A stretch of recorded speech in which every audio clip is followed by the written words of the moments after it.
What if one tribe became so powerful that its name represented an entire nation? It began with a surprising blessing. A younger grandson chosen over his older brother, a prophecy nobody expected. Over time, Ephraim grew into one of Israel's most influential tribes. It produced great leaders, helped shape the nation, and eventually became the dominant tribe of the northern kingdom. But success brought a danger that destroyed everything. This is the incredible rise and tragic fall of Ephraim. 1. Joseph tried to stop his father, but Jacob refused. Near the end of his life, Jacob prepared to bless Joseph's two sons, Manasseh and Ephraim. As the firstborn, Manasseh was supposed to receive the greater blessing. But Jacob did something unexpected. He crossed his hands and placed his right hand on Ephraim, the younger brother. Joseph immediately objected, but Jacob insisted. In Genesis 48, Jacob declared that Ephraim would become greater than Manasseh. The younger son received the greater blessing. Ephraim reminds us that God's plans often go beyond human expectations. 2. One grandson grew into one of Israel's most powerful tribes. When Jacob blessed Ephraim, he predicted something remarkable. He said Ephraim would become greater than his older brother Manasseh. Years later, that prophecy came true. Ephraim's descendants became one of the largest and most influential tribes in Israel. Their territory sat in the heart of the Promised Land. Important leaders would come from Ephraim, and the tribe became a symbol of strength and leadership. What began with a surprising blessing became a powerful nation.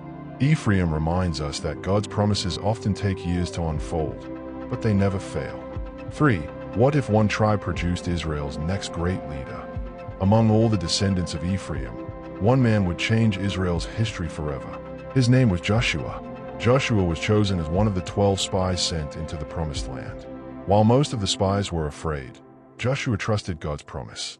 Years later, after Moses died, God chose Joshua to lead Israel. He guided the nation across the Jordan River and into the Promised Land. Joshua's courage helped fulfill God's promise to Abraham. Ephraim reminds us that one faithful person can influence an entire generation. 4. What if your tribe became so powerful that it represented an entire nation? After King Solomon's death, Israel split into two kingdoms. The northern kingdom kept the name Israel, and one tribe quickly rose above the rest. Ephraim. Its territory sat at the center of the nation. Its leaders held influence. Its cities became political and religious centers. Eventually, the prophets often used the name Ephraim to refer to the entire northern kingdom. In the Bible, Ephraim became far more than a tribe. It became a symbol of national leadership. Ephraim reminds us that influence can be a blessing, but it also brings responsibility. 5. How did Israel's most powerful tribe lose everything? Ephraim had once been blessed by Jacob. It became one of Israel's strongest and most influential tribes. But success led to pride. Over time, Ephraim turned away from God and embraced idols. The prophets repeatedly warned them to repent, yet they refused to listen. In Hosea, God declared that Ephraim's pride had become its downfall. The tribe that once led the nation eventually faced judgment. Ephraim reminds us that success is never a substitute for faithfulness to God. Ephraim began as a younger grandson unexpectedly chosen for blessing. That blessing grew into a powerful tribe. The tribe produced Joshua, led a kingdom, and shaped the history of Israel. Yet its story also serves as a warning.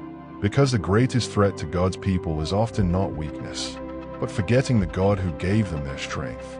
If you enjoyed this Bible story, be sure to like, subscribe, and follow for more biblical history and faith-building content.